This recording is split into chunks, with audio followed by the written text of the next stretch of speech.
Hello student, हम start करेंगे circular motion. ठीक है, इससे पहले जो लोग सब्सक्राइब लाइक नहीं किए कर लो भैया, थोड़ा मोटिवेशन मिलता है। चलिए स्टार्ट करते हैं। हम बात कर रहे थे एंगुलर वेलोसिटी की, एंगुलर एक्सीलरेशन की और थीटा की। हमने कर लिया था, ये दो बातें हमने कर ली थी। हम अल्फा की बात कर रहे थे एंगुलर एक्सीलरेशन के सर्कुलर मोशन में। इसके बारे में हम बात करेंगे कि अल्फा क्या होता है।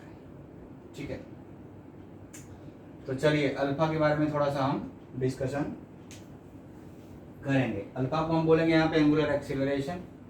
सर्कुलर मोशन में एंगुलर एक्सीलरेशन की बात हो रही है। इसका मतलब एक पार्टिकल सर्कुलर मोशन में चल रहा है यदि, और यहाँ पे उसका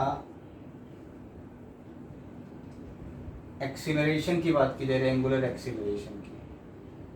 एंगुलर एक्सीलरेशन देखो ध्यान से समझेंगे हम लोग। एक लगता है टेंजेंशियल एक्सीलरेशन, जब पार्टिकल सर्कल में चलता है तो, और एक टुवर्ड द सेंटर जिसको हम सेंट्रीपिटल या अलोंग द रेडियस लंबने की वजह से रेडियल एक्सीलरेशन बोलते हैं। तो जो टेंजेंशियल एक्सीलरेशन होता है, रेडियल एक्सीलरेशन होता है, इन दोनों का जो रिजल्टेंट होता है वो होता है एंगुलर एक्सीलरेशन।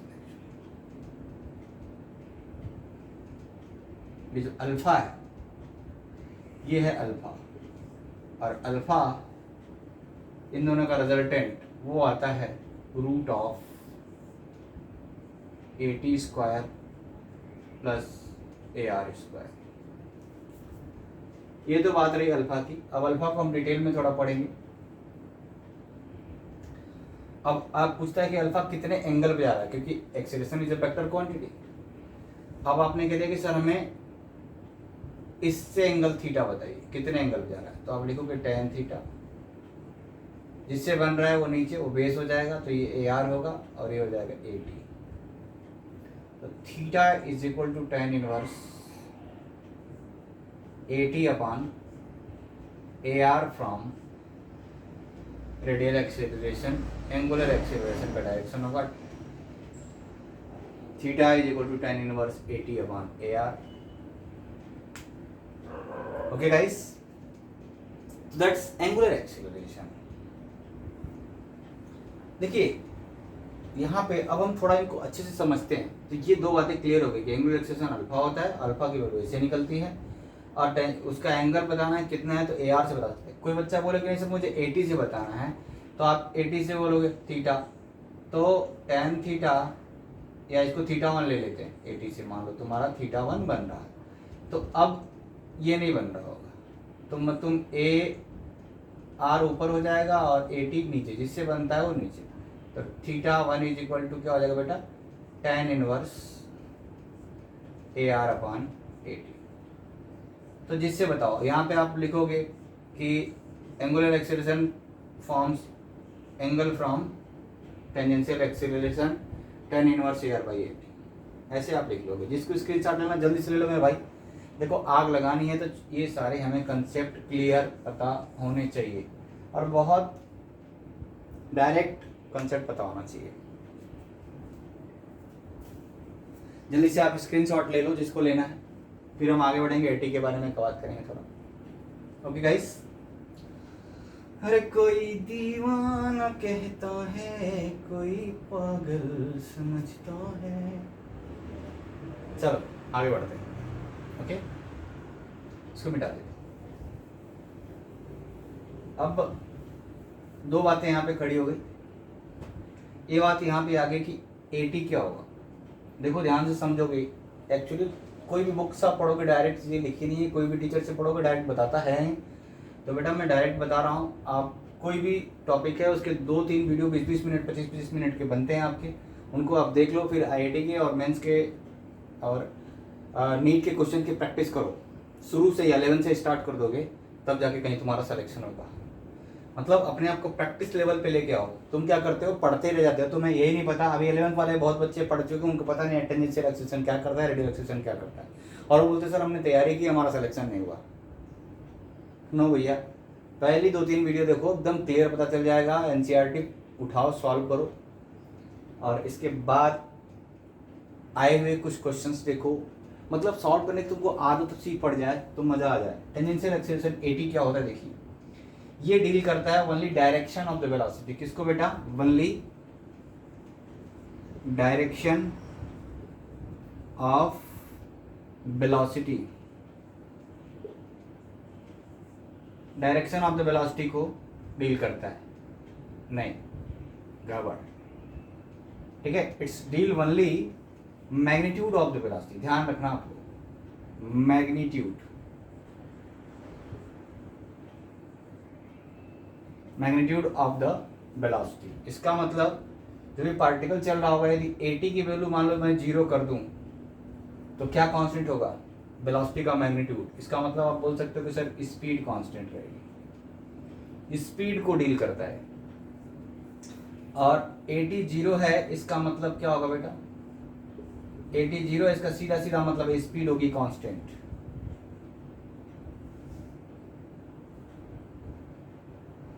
मतलब आपकी speed v is equal to 2 metre per second थी, तो 80 0 होने से 2 मीटर पर सेकेंड ही बनी रहेगी। ये मैग्नीट्यूड की डीलिंग है। लेकिन तो 80 deals only magnitude of the velocity. Okay, अब वेलोसिटी में दो बातें होती है। वेलोसिटी चूंकि वेक्टर क्वांटिटी है बेटा, तो वेलोसिटी के पास डायरेक्शन और मैग्नीट्यूड दोनों होता है। तो जो रेडियल एक्सीलरेशन है, ये जल्दी से लिखो जिसको लिखना है। 80 डील करता है only magnitude of the velocity. 80 यदि 0 होता है तो स्पीड कांस्टेंट रहती है। जैसे आपको कोई बोलता है ना v कांस्टेंट स्पीड से सर्कुलर मोशन में घूम रहा है, तो उस वक्त 80 0 होता है। ठीक है, तो वेलोसिटी का मैग्नीट्यूड 0 होता है, बट डायरेक्शन अभी भी बात करेंगे। तो चलो जल्दी करो जरा, जल्दी करो आप लोग। जिसको स्क्रीनशॉट लेना है ले ले या देख ले थोड़ा सा। ठीक है, जल्दी करिए आप लोग।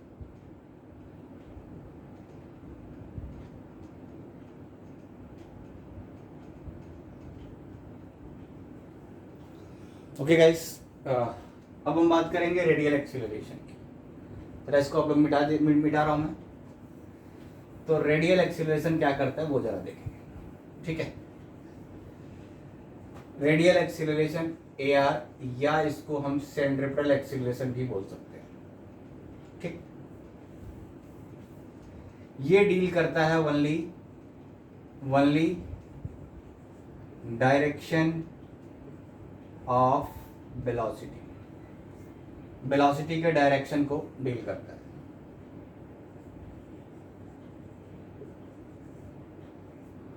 देखो यहाँ पे क्या है, वेलोसिटी का डायरेक्शन इधर है। यहाँ पे जाओगे तो वेलोसिटी का डायरेक्शन क्या हो रहा है? इधर हो जा रहा है। यहाँ वेलोसिटी का डायरेक्शन इधर हो रहा है, क्योंकि रेडियल एक्सीलरेशन हमेशा toward the circle of the centre लगता है। क्लियर बात समझिएगा जरा। इसका नाम होता है रेडियल एक्सीलरेशन या सेंट्रिपेटल एक्सीलरेशन, कुछ भी बोल लो, आपकी मर्जी है।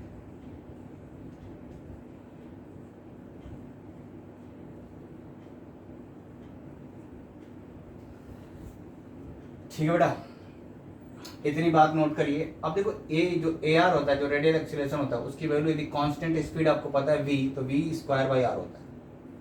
Magnitude v square by r हो गया रेडियल एक्सीलरेशन।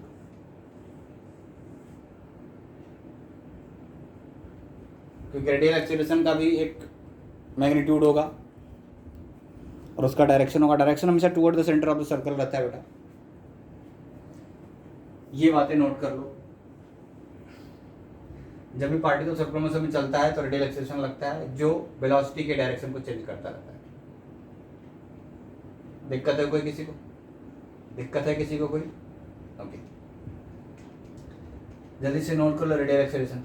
एक बात और नोट कर लेना, ये जब भी पार्टिकल सर्कुलर मोशन में चलेगा तो रेडियल एक्सीलरेशन का होना जरूरी है। क्या है? रेडियल एक्सीलरेशन यदि नहीं हुआ, जरूरी है, ये जरूरी है भैया। कब? जब पार्टिकल सर्कुलर मोशन में चल रहा है। यदि रेडियल एक्सीलरेशन नहीं हुआ तो पार्टिकल क्या करेगा? सर्कुलर मोशन में चल नहीं सकता है। तो आप बोलोगे सर टेंजेंशियल एक्सीलरेशन यदि 80 नहीं होगा तो क्या होगा? तब भी पार्टिकल कांस्टेंट स्पीड से चल जाएगा। लेकिन रेडियल एक्सीलरेशन 0 नहीं हो सकता। तो रेडियल एक्सीलरेशन जब सर्कुलर मोशन में चलोगे तो ये इसकी वैल्यू 0 नहीं होगी। जल्दी से स्क्रीनशॉट लीजिए आप लोग, बहुत क्लियर बात बता रहा हूँ। चलिए आगे बढ़ते हैं हम लोग जरा इसको।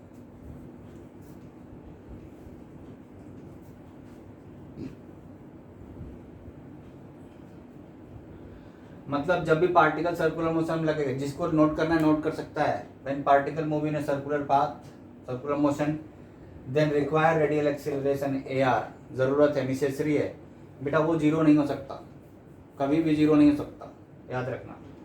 यदि जीरो कर दोगे तो पार्टिकल सर्कुलर मोशन में चलेगा नहीं, 80 जीरो हो सकता है। जल्दी से नोट कर लो, मैं मिटाता हूँ। देखो आग लगे, आग लग जाए पढ़ाने से ना, तो लाइक और सब्सक्राइब करो, और नहीं लगती हो ना बेटा तो पानी पियो, फिर लग जाएगी। चलो आगे बढ़ते हैं। देखो अब यहाँ पे दिक्कत क्या है, समझना है ध्यान से। पार्टिकल सर्कुलर मोशन की पूरी बात को समझे यदि हम लोग, तो कोई कभी क्वेश्चन आता है 11th क्लास में कि uniform circular motion, uniform circular motion,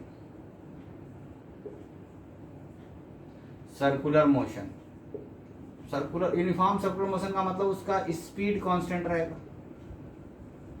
यही आपने पढ़ा है। तो स्पीड कांस्टेंट है तो कौन बंदा जीरो हो जाएगा? सर 80 तो जीरो हो जाएगा क्योंकि स्पीड कांस्टेंट है, लेकिन फिर भी AR तो रहेगा ना, AR तो चाहिए ही। तो यूनिफॉर्म सर्कुलर मोशन आपको लगता है 80 जीरो हो गया, is uniform circular motion is accelerated motion, ये भी is accelerated motion.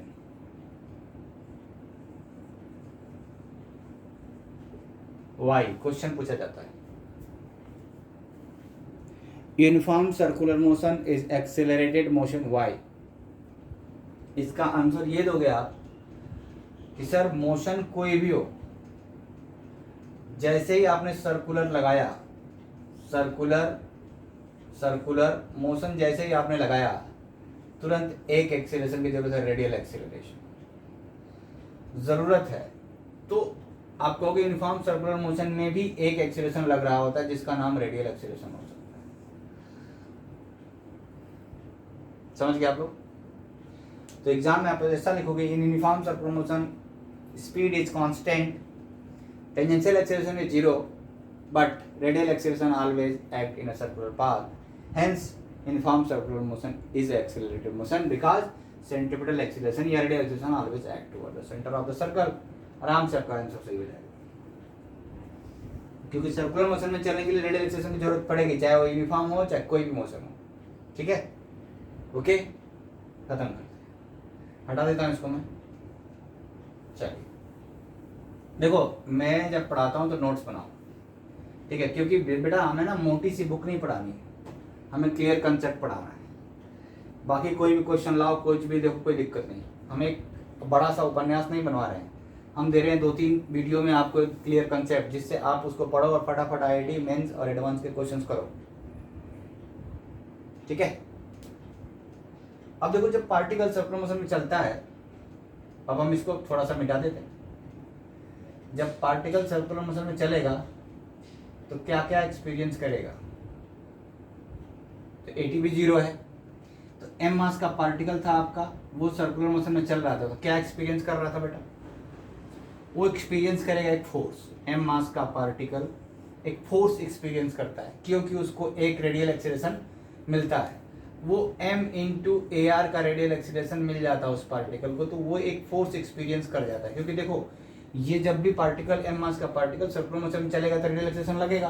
Radial acceleration लगेगा, किधर लगता है रेडियल एक्सेलरेशन बेटा? Toward the centre of the circle. Radial acceleration always act towards the centre of the circle.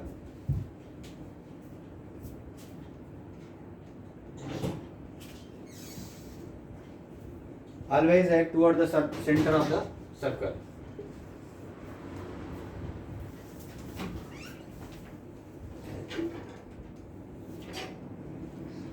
Okay guys, तो बहुत आसान है बेटा, अब भी सी बात है, देखो फोर्स तो एक्सपीरियंस करेगा, वो जो फोर्स एक्सपीरियंस करता है उस फोर्स को बोलते हैं सेंट्रीपिटल फोर्स या टुवर्ड द सेंटर, वो क्योंकि टुवर्ड द सेंटर लग रहा था उसको बोलोगे एम, और इसकी वैल्यू डालते हो v²/r। तो यहाँ से पता चलता है आपको कि सर्कल में चलने के लिए पार्टिकल को एक सेंट्रीपिटल फोर्स की जरूरत होती है। ओके गाइस, मतलब कमाल की बात क्या बताऊं मैं आपको, सर्कल में चलने के लिए पार्टिकल को क्या चाहिए, ऑलवेज ये radial acceleration always act toward the centre of circle, इसीलिए आपको इसको सेंट्रीपिटल एक्सेलरेशन भी बोल सकते हो। बेटा जरूरत किसकी है, जब भी पार्टिकल सर्कुलर मोशन में चलेगा तो किसकी जरूरत है, चाहे यूनिफॉर्म हो चाहे नॉन यूनिफॉर्म, क्या चाहिए बेटा, रेडियल एक्सेलरेशन। और जब रेडियल एक्सेलरेशन चाहिए तो पार्टिकल एम मास का मूव रहा है तो उस पर लगेगा फोर्स, किधर लगेगा, टुवर्ड द सेंटर। तो सर्कल का सेंट्रीपिटल फोर्स होता है किधर लगता है, वो भी टुवर्ड द सेंटर लगता है। क्यों, क्योंकि force is a vector quantity और radial acceleration is a vector quantity. तो जिधर फोर्स रेडियल एक्सेलरेशन लगेगा उधर ही कौन लगेगा बेटा, सेंट्रीपिटल फोर्स लगेगा। क्लियर हो आप लोग, कोई दिक्कत की बात नहीं। तो इसलिए सेंट्रीपिटल फोर्स mv²/r होता है और इसका direction toward the circle of the, toward the centre of the circle, centre case toward the centre of the circle ही लगेगा। नोट कर लो भैया, centripetal force always act toward the centre of the circle, centre of circle path, ठीक है ना। अब किसी को कोई दिक्कत है, कोई दिक्कत नहीं बेटा। तो आज के बाद याद रखना, ये जब आप सर्कुलर मोशन में चलते हो ना तो सेंट्रीपिटल फोर्स की जरूरत होती है। क्या होती है, जरूरत, जरूरत होती है। जैसे मेरी बात ध्यान से समझना, जरूरत होती है, यदि ये नहीं मिलेगा तो पार्टिकल को सर्कुलर मोशन में नहीं चलेगा। अब जरूरत से मतलब यहाँ पे समझ लेना आप लोग ध्यान से, क्लियर कंसेप्ट हो जाएगा आज आपका। हमको मान लीजिए 5000 रुपीज की जरूरत है, जरूरत है। आप ये नहीं कह सकते कि मेरे पास 5000 रुपए हैं, क्योंकि 5000 रुपीज की मुझे जरूरत है। मान लो आप 5000 रुपीज आप मुझे दे देते हो तो वो मेरी जरूरत पूरी हो जाएगी। लेकिन ये बताओ ध्यान से, सेंट्रीपिटल फोर्स की जरूरत है तो क्या सर्कुलर मोशन में चलने वाले पार्टिकल के पास सेंट्रीपिटल फोर्स है? नो, नहीं है। कमाल की बात ध्यान से सुनना तुम लोग, नहीं है। पार्टिकल के पास सेंट्रीपिटल फोर्स नहीं है, उसको जरूरत है सर्कुलर मोशन में चलने के लिए। तभी बेटा जब हम एक बॉब को बांध करके यहाँ पे घुमाते हैं ना बॉब को, तो एक टेंशन लगता है toward the centre, away from observing body. मैंने पढ़ाया है एफबीटी में, ध्यान दोगे तो वही क्या करता है, टेंशन ही यहाँ पे सेंट्रीपिटल फोर्स की जरूरत को पूरा कर देता है और पार्टिकल सर्कुलर मोशन में घूम जाता है। ठीक है, अच्छा अब देखो, मान लो कोई एक आपके पास अर्थ है, अर्थ का मास है, एक दूसरा मास है। तो इस वक्त मान लो एक स्ट्रिंग नहीं है, तो अब दो मास है, अर्थ के रेडियस पे रखा हुआ है, ये रेडियस है कुछ, तो इन दोनों के बीच में लगने वाला एक ग्रेविटेशनल फोर्स है, जो ग्रेविटेशनल फोर्स सेंट्रीपिटल फोर्स को दिला रहा है, पूरा कर रहा है जरूरत। तो मेरे भैया आज के बाद याद रखना कि सेंट्रीपिटल फोर्स की जरूरत होती है, सेंट्रीपिटल फोर्स की खुद की कोई पहलू नहीं होती, कोई औकात नहीं होती, जरूरत होती। इतना नहीं दोगे तो सर्कुलर पाथ में चलने नहीं देगा ये। मतलब फॉर एन एग्जाम्पल याद रखना, मान लीजिए मेरे इंस्टीट्यूट में 5000 रुपीज की जरूरत है, आप जब तक नहीं दोगे 5000 रुपये, मैं पढ़ने नहीं दूंगा अपने इंस्टीट्यूट में। लेकिन एक बात बताओ आप, क्या आपको लगता है कि आप मुझे 5000 रुपये नहीं दोगे तो मैं आपके जेब से 5000 रुपये निकाल सकता हूँ? नहीं निकाल सकता हूँ। जरूरत होना और होना में अलग अंतर है। तो सेंट्रीपिटल फोर्स की जरूरत होती है, याद रखना। ये किसी न किसी से बैलेंस कराएगा। कभी कभी क्या होगा, रोड पे चलोगे तो फ्रिक्शन से बैलेंस करा देगा। तुम जब चलते हो साइकिल ऐसे सर्कुलर मोशन पे टर्न लगते हो तो तुम एक अपने बॉडी को बेंड कर देते हो, जिससे आपका एक mg का एक कंपोनेंट, ग्रेविटेशनल फोर्स का कंपोनेंट जो होता है उसको सेंट्रीपिटल फोर्स दिलाता है। कई के केसेस में रोड और टायर के बीच में लगने वाला फ्रिक्शन सेंट्रीपिटल फोर्स दिलाता है। मतलब ये किसी कोई ना कोई बंदा एडजस्ट करता है। ऐसा नहीं कि जैसे कि हमने F is equal to 10 newton, तो 10 न्यूटन तो ये है, लेकिन सेंट्रल ऑफ फोर्स होता नहीं है, टेंशन को किसी और से बैलेंस करता है। चलो बेटा हम कुछ क्वेश्चन से इस पर थोड़ा बहुत करेंगे आप लोगों को, जिससे आसानी से समझ में चीज़ें आ जाए, ठीक है? ओके, तो हम लोग कुछ क्वेश्चंस करते हैं।